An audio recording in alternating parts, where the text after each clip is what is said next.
So this, as I mentioned, this is my home. It's a gorgeous mid-century modern home, quite obviously, built in 1965.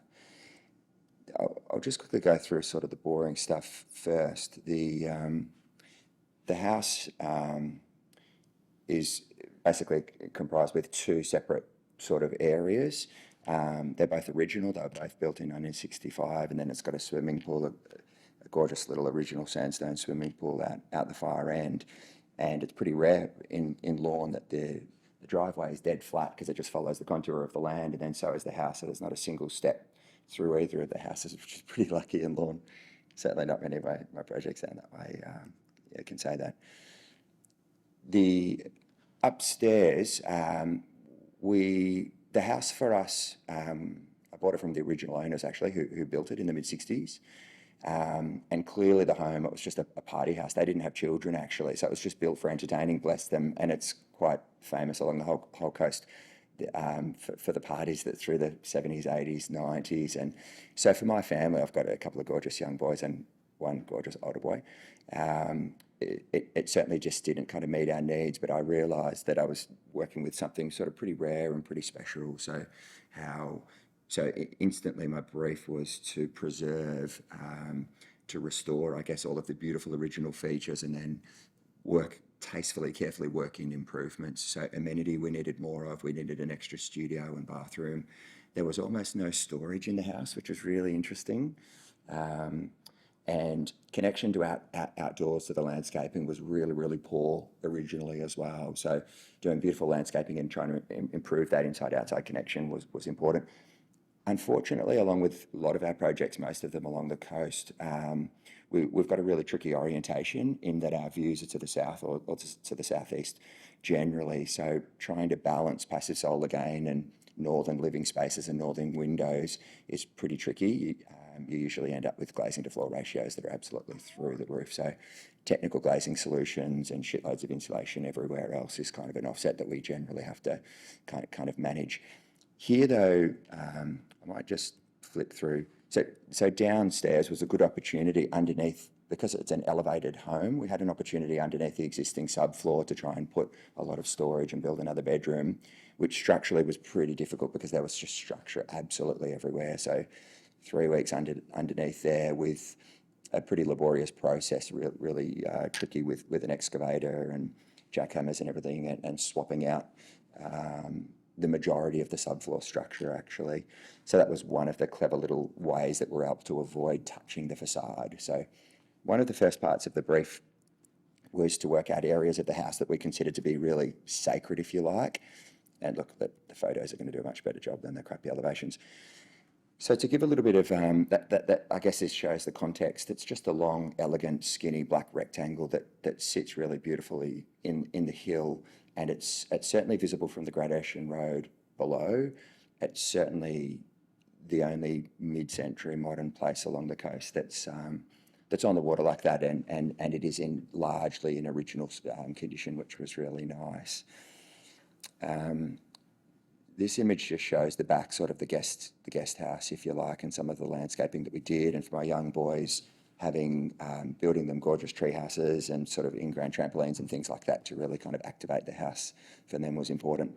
Without a doubt, my favourite aspect of the house and one of those key, important, sacred areas for us to preserve was the facade. And for the 10 years that I've worked and lived down the coast, I'd driven past and looked up and just seen this gorgeous all-glass facade with these cute little upper awning windows that alternate along the facade. It just sets up a really nice little simple language, all facing due south.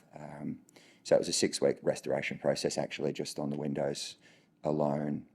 You arrive down the driveway, just a cute little bit of original furniture, and then this is kind of standing at the front door as you walk in. So that beautiful, pretty typical of the mid-century, I suppose. Things were done just with delicacy and with care, and the rafters lining up so beautifully with all of the mullions, all exposed hardwood. So the finishes throughout the house internally, I really wanted to preserve as much of the hardwood as possible. So a lot of the improvements that we made internally, including moving robes around and updates to the bathrooms and all new fittings, it was important to make sure that we respected those, and so we basically borrowed or quoted a lot of the materiality and the language of the house originally. No, it's just frozen a bit. Okay. We internally sourcing original Ladderax mid-century Aussie-made furniture was important, and we were blessed to actually get a lot of the West German mid-century pottery with the original family, from the original family with the home, and all of these Gerald Easdon original bar stools. We were blessed to be able to salvage those and get them with the house. So, and the dining table as well. And Gerald actually, just before he passed away about a year ago, saw an article of this house in some media and reached out personally and said, "Hi, my name's Gerald. I can see that my beautiful stool's there. And if it wasn't through COVID, I said, please come down. It'd be lovely to have you and show you through the home." Yeah, the part of the kitchen's just really small and tiny, but so changing this laundry and converting it into a sort of walk-in pantry was one of the things that we did. And we did countless little modifications to moving robes around, for example, so that I could spin beds around and put new windows facing out to catch all of the sunrise views to the east.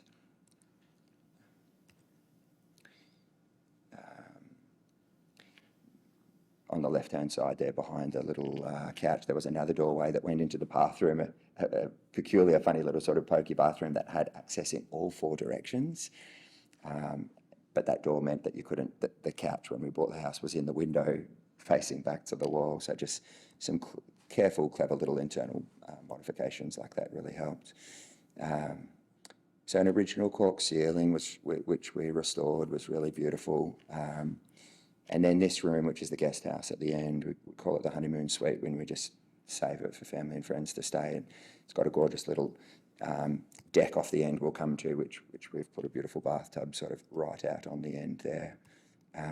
Downstairs in the studio, it was an opportunity because it was sort of out of harm's way, I guess. So we just did a gorgeous little ensuite to complement the studio downstairs, and just some nice terrazzo. And so we were able to have a little bit more creative merit there, I guess, or license. Yeah, and then that's just a nice simple little bathtub and not so code compliant balustrade treatment there with the bath. But yeah, no, this is it accords with the Treehouse Australian standards that